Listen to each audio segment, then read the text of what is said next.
Welcome to AFI Doc's Film Festival, presented by AT&T. I'm Michael Lumpkin, Director of AFI Festivals. I want to start by thanking those who support the festival, our presenting sponsor, AT&T, all of our many supporters and donors, AFI members, and you, our audience. Thank you for watching. And a special thanks as well to Meet the Press, our partner on the festival, and today's virtual world premiere of 9 to 5, The Story of a Movement. We're here today with the film's director, Julia Reichert, who just a few months ago received an Academy Award for her brilliant film, American Factory. Congratulations, Julia. Yeah. Also joining us from 9 to 5 are Mary June, Renee Clay, and Karen Nussbaum. And talking with our guest today is NBC News Chief Foreign Affairs Correspondent and host of MSNBC's Andrea Mitchell Reports, Andrea Mitchell. Thank you, Michael. Thanks so much. I want to tell you how happy I am to be here with you for this and to be celebrating this movie. 9 to 5 is extraordinary. And Julia, tell us about how you decided to create 9 to 5. What was your inspiration as you covered the start of a movement which is still growing and alive? Right, we still need more movement on these issues. Well, you know, I love making oral history films. I've made a couple of other ones. I love history, and I feel as though history is important because it's sort of like, how can people know and believe that they can make change in the world today if they don't know how it happened in the past? They don't know. And, you know, we in America forget our history really quickly, I think. So it was a great opportunity. I also was around when in the 70s and 80s, when 9 to 5 was around, and I knew that they were creative and they were funny. They were an unusual sort of movement, all led by women too. A real creative challenge, which I loved, is that there was no book about 9 to 5.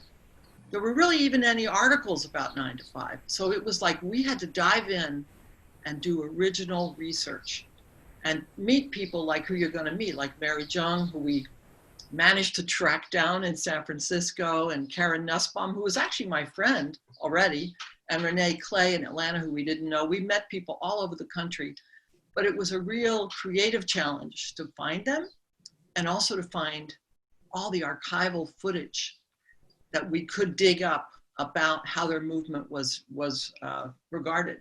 So, you know, that's how it started. I mean, little did we know 8 or 9 years ago, we started making this film, that there would be something called Me Too, that there would be something called Time's Up, let alone little did we know anything about the current context of huge uprising and grievances that are being expressed in the streets today. So that's, you know, it was a long process. We started, you know, almost 9 years ago, right, Karen? Yep. Let me bring Karen in because, Karen, I have to tell you, I got my first job because I could type and take shorthand. Because my dad told me in the 60s that I had to go to summer school and learn that, or I would never get into an all-news radio station. And I couldn't get into the newsroom because they said they didn't hire women in 1967. They'd never had a woman in the newsroom. So I was hired as a part-time summer relief secretary. There we are, 9 to 5. Well, and there were millions of people like you, Andrea, as well as millions of people who came straight out of high school and expected to end up in those clerical jobs. And it was that combination of people, so many of us quietly seething at our desks, wanting more, whether it was advancement or respect or pay or just not to have to do office tasks for our boss. Those things were bothering women all over the workplace. And those of us who were activists knew how to call a meeting, and that's and it just exploded from there. I'm so struck, Renee, by the way it grew organically. How did you get involved? Actually became involved in Atlanta Working Women before it changed the name to 9 to 5 when I was very young, and I worked for an insurance company processing dental claims, and I think the 925 was getting started about that time, or had just gotten started, and a person that I worked with had worked in that particular environment and said something about it. And I was handed a leaflet on the street, and I went to a meeting, and I just wanted to do something to help. As I said to Julia, I didn't even know I was an activist or a feminist. I was just trying to do better. Mary, let me ask you about how the movement has evolved in the years, because you have grown through this and become so active politically as well. So when I first started, it's like Karen said, so many of us were just sitting at our jobs, doing our work, doing the work of a lot of our bosses and not getting any credit. And I do remember an incident happening at my job with the woman who was supervising me. And what had happened to her was so unfair, where she was being denied a raise because of something that her boss had done, which I thought should have been his responsibility. And in my case, I saw a flyer in the restroom for Cleveland Women Working for women to come and talk about how to solve office problems. So I went to I think it was their second organizing meeting, and just continued being involved. What's so interesting about all this is that, growing up in the 70s, I came in at the tail end of what was the start of the women's movement, working in the working women's movement, and then just going on into just seeing all the different ways of organizing for politics, for presidential elections, and all the different things that you could do to try to make a change. In San Francisco, we have huge marches, the women's marches, every January for the last 3 years. We're hoping this last year will be our last one. But all these are ways that women have decided that we can organize and make change. And I'm really hopeful that with the Black Lives Matter movement, that we are going to seize this moment, and that we're going to join collectively, all of us, and bring real change, bring some real reforms, not just in policing, but in equal pay, equal rights, all the things that will make for a better world. Because in the end, a lot of our issues are economic. And if we can solve that economic divide, we can solve a lot of things. Mary, I was very touched by your talking about your mother. We all learned and evolved from our mothers and incorporated some of their issues, whether they were angry about their lack of opportunities and we were expressing what they wanted. Your mother was very traditional, yet you talked about how she saved every clipping of every story that you had appeared in, and how touched you were when you discovered that. My mom is really an amazing person. She's about to turn 92, and it's really hard for me to not be able to see her. I call her almost every other day just to make sure that, that she's doing okay. We're thousands of miles apart. But I always knew that she loved me. I wasn't sure if she really respected what I did. She really was very traditional in wanting me to get a nice husband, have children, buy a house, get a regular, respectable job. And she thought being a secretary was very, very respectable. When she found out I was organizing office workers, she always referred to it as goofing around. And it wasn't until much later that I realized that she did have some pride, because even though she didn't read English newspapers, she read Chinese newspapers, somehow she managed to get all the clippings. I mean, I saw her pile of clippings. I thought, wait a second, I don't even have that. Or I don't remember seeing that. But it's quite different. And she was a woman of her generation. I mean, she was one of the first boatload of Chinese war brides who came in after the Second World War. And so she had a very specific way of looking at the world. But now, in retrospect, she's one of the things, one of her major regrets is that she did not encourage her children to get college educations. I thought that was really meaningful. Well, that was so touching in the movie. And all of these narratives that Julia brought together. Karen, when you started in the movement, growing out of the demands for equal pay and for better access and for promotions, and then the Equal Rights Amendment, did you think that the Equal Rights Amendment would never be passed? I'll tell you the truth, Andrea, the Equal Rights Amendment wasn't a very big issue for us at 9 to 5. We were much more focused on having power in the workplace. How are we going to find collective power, work as one, hear our own voice. And so the ERA felt a little distant from us and something that was like a clash of the titans in a way. Even so, I never thought it wouldn't pass. It was, you know, to not just be reliving a fight over the ERA now, but to find that what equal pay ended up meaning was that men's pay got worse rather than women's pay got better, that most working people are doing without benefits that were common even for secretaries in my day, that those are the really chilling results of a couple of generations of corporate power really taking over. And I got to throw in another thing that I learned through this movement. I think every one of you tells a story about it, which is the sort of blatant everyday sexual harassment that was part of being an office worker. I mean, I was actually a copy boy. That was my first job. They said at the Cleveland Press, they said, boy, that was me. And if the guys were grabbing the ass, you probably right. I was a copy boy in Philadelphia in the newsroom.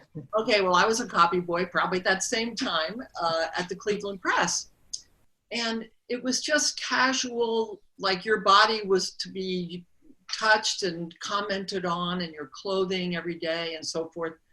And it was something that looking back, I remember it made me uncomfortable, but I didn't have a word for it. I didn't know why. And in the 70s, during this time, the word sexual harassment was actually coined in 1977, 78. And in the film, you see that 9 to 5 really raised this issue. They actually wrote a book about it. They gave trainings about it. So in a way, this is another reason we need to study history. We need to know about it. So then what happened to that? This movement raised the issue, really tried to get people to consider it. And it did create some change, but here it comes up again in like 5 years ago, the same issue. And I don't know if you would say, I mean, Mary tells a horrible story about a coworker being raped by her boss. Karen certainly heard tens of stories. Why did we drop the ball? What happened? Why did sexual harassment have to come up again? Why do you guys? I'm just curious. I've never asked you that.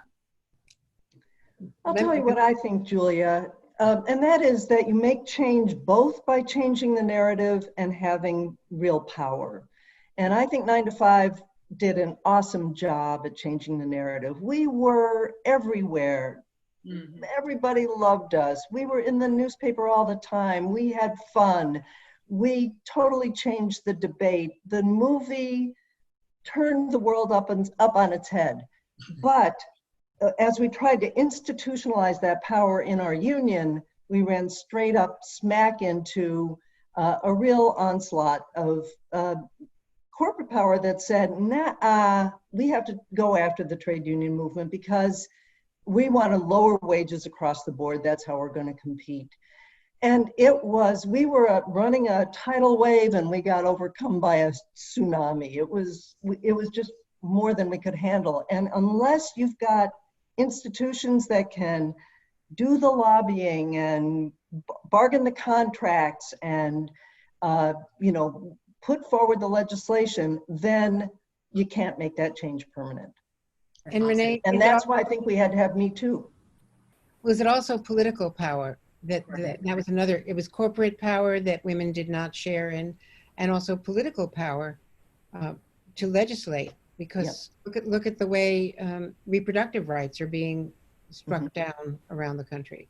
Renee? And I agree, and I would add that I always say in America we have short memories, and we just keep going around. You know, we have a hot topic, and then we jump on board the bandwagon, and we forget, and then we go back, and then we start again. And I think that's what has happened and is happening. Well, 9 to 5, though, Renee, we were talking about this, didn't give racism a pass, like really tried to directly confront it, even though, of course, it gets, as you say, it gets confronted again and again and again.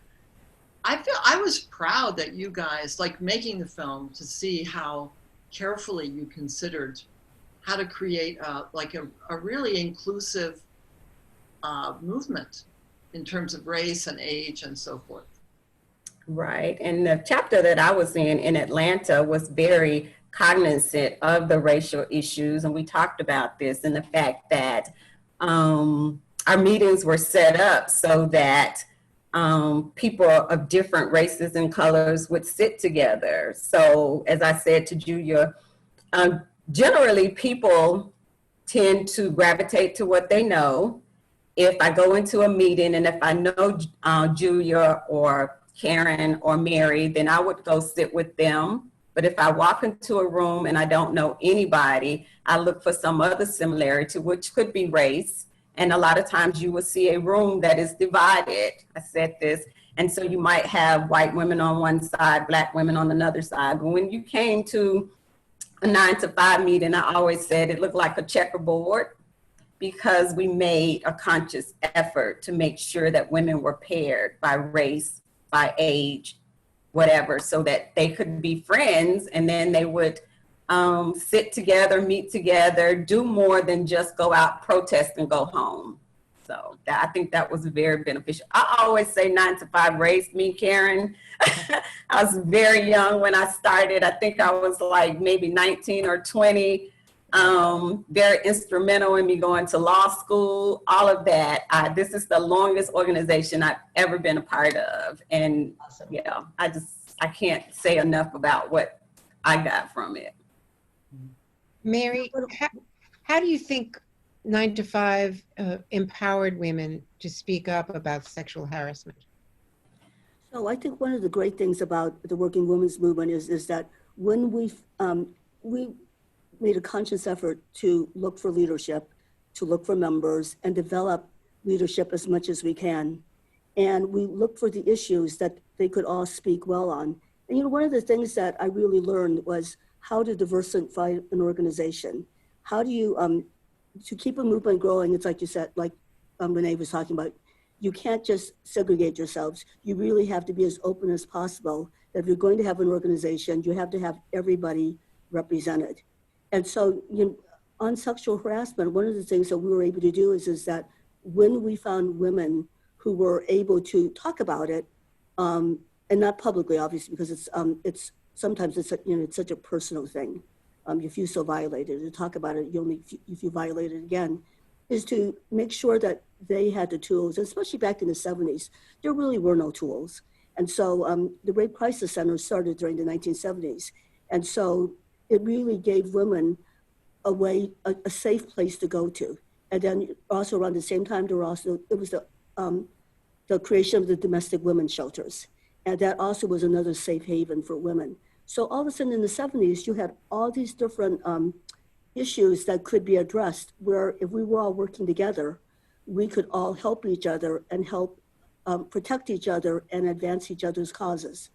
We were the only organization out there at the time that was working primarily with women's economic issues, but it didn't mean that women didn't have to look at everything else that was going on. I mean, it was very, very hard to be a woman organizing and have to deal with the bosses and the bankers and all the big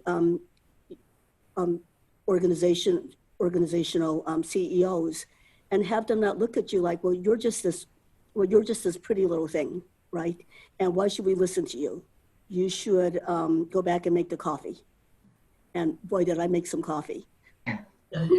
Yeah, I think we all made a lot of coffee.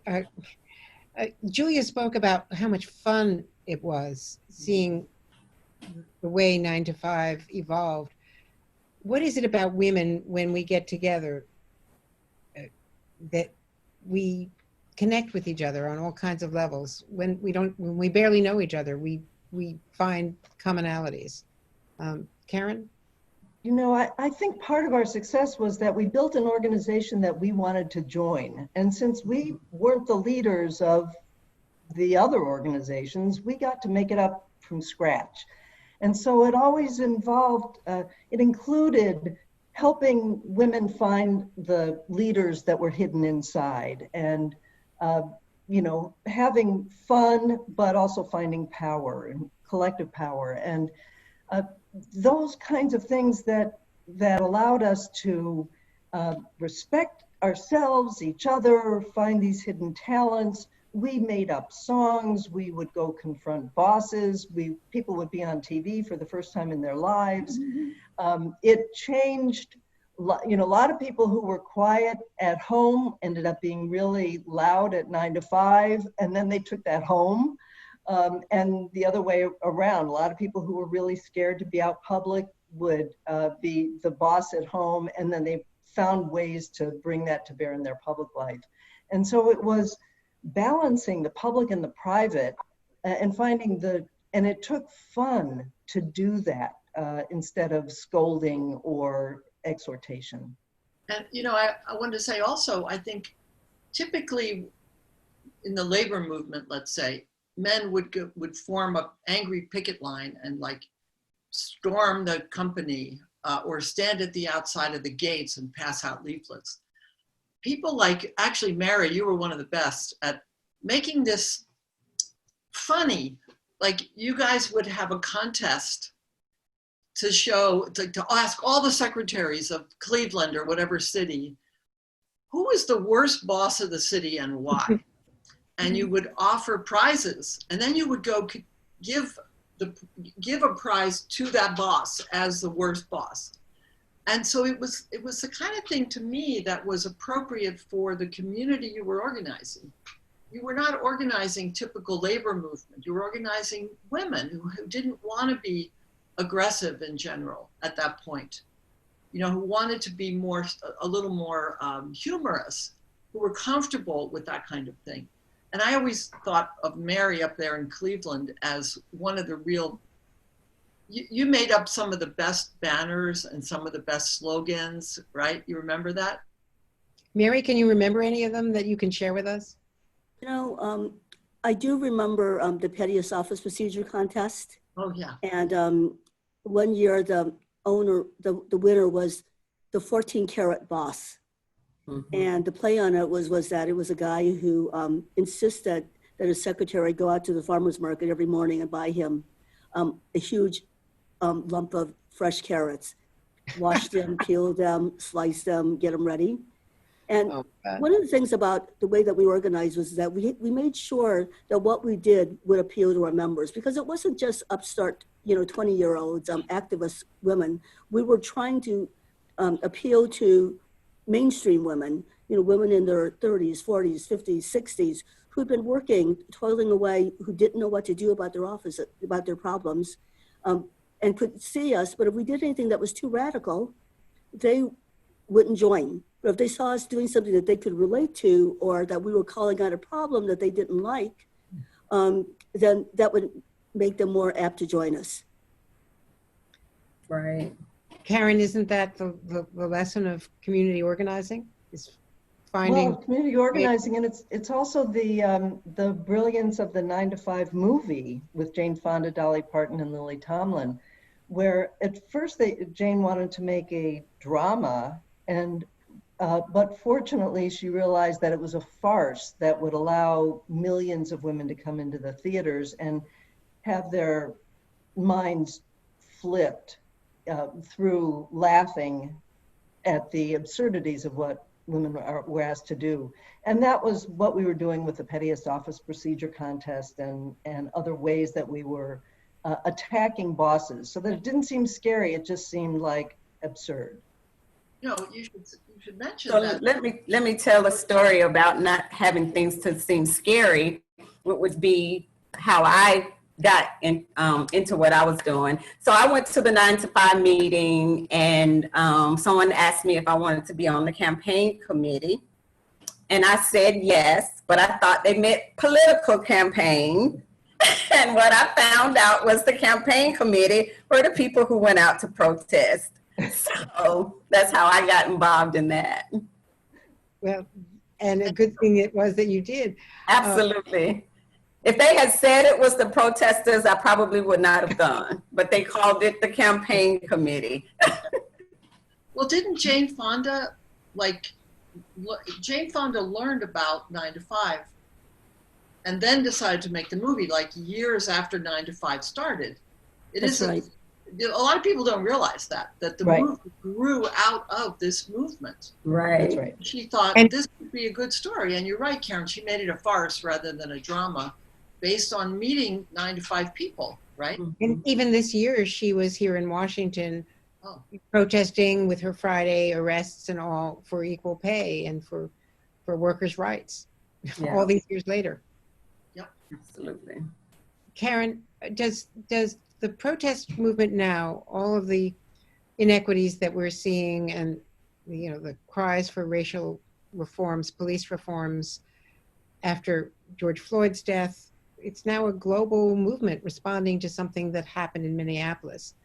Do you see ways that those movements can retain the energy and grow from your early experiences with? Oh, absolutely. I think that this is a turning point in public consciousness and the way people talk about and understand the issues. And there are so many wonderful leaders and organizations out there. And now the task is to take the outrage and build it into the hard everyday work.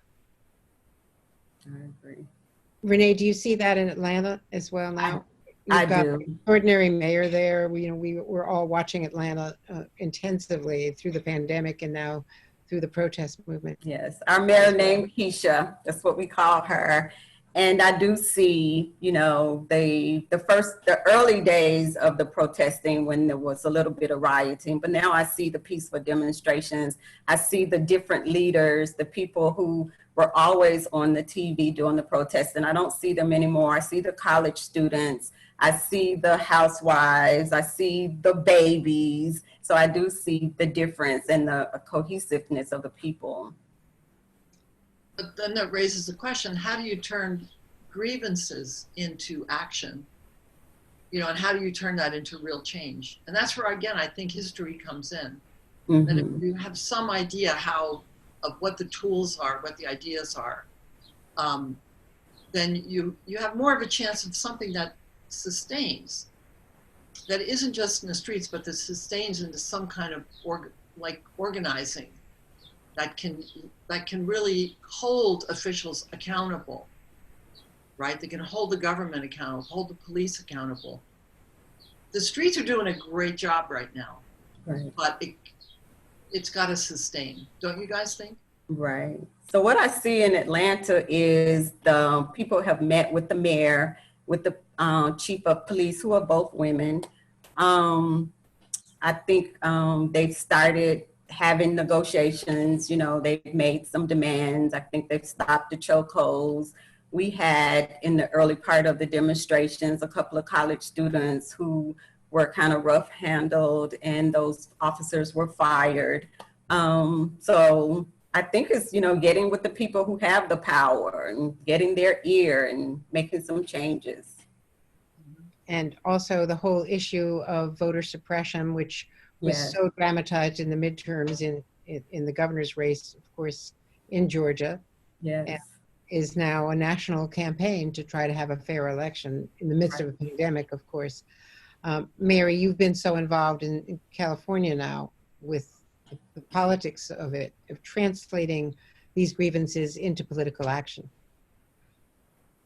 So, San Francisco is one of the bluest cities probably in the country. California is a blue state. And so a lot of the work that we do in California, a lot of the organizing we do for nationwide elections, we actually start at 7 o'clock sometimes in San Francisco to phone bank for 10 o'clock on the East Coast. On election day, we'll go out into the late evening to make sure that we're getting all the Hawaii voters. But one of the things that caught my eye recently is that voter registration is down throughout the country because of the pandemic. And one of the missed opportunities that I hope that we will catch up on soon is that we need to be registering voters out there at all these protests and demonstrations. We're missing a huge opportunity out there. We will get the government we deserve if we do not vote. And so it's really imperative for all of us to do all we can to make sure that we use every tool that there is out there for us to change the world. voter registration is the very first step. Getting people registered, making sure that they go out there and vote. You know, in California and San Francisco, it's not that big of an issue. But, you know, when I talk to my relatives out in Ohio, in Atlanta, they are all getting mobilized to make sure that we have a good November. And it's just one of the tools, but, you know, along with the legislature, along with legal, along with community, we really just have to use every tool that we have and use it as smartly and brilliantly and as efficiently as we can. There's going to be a lot of people out there who are going to try to co-opt the movement for political posturing or betterment, and we need to make sure that we keep our eye on the prize to make sure that we have a more just society. And Karen, all these years later, where does the women's movement, the movement for pay equity, go in with all the pressures of globalization and technology? Can the labor movement thrive in this kind of an environment? The whole idea of the labor movement is that people join together to have a voice on a job, and that our employers are organized, we need to be organized.